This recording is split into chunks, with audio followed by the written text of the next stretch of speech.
Kapertei tu mamin siam badap tang jingyale mat bertei ya ladinga benyade nga singeu bangan hari siap marwai jing terkang ngama tadendang asyam you play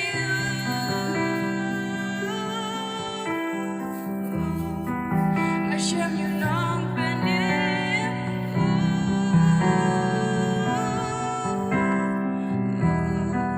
keep up trong ngao shim na sneo jing khát và bên kia men sim na tiếp ang ta ba ulang sim kisim day ham ta ngati ba uday mau utra Jesu ngan but ya shilenter kisni jonga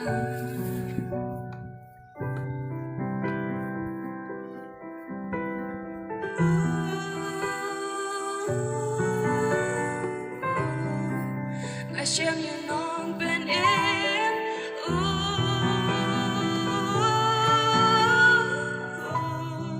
keep up trong ngao shim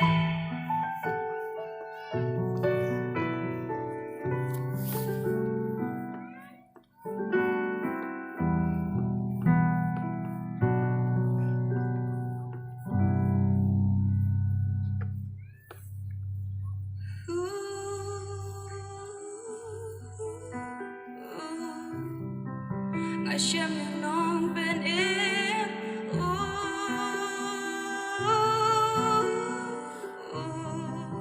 keep up trong ngao shim.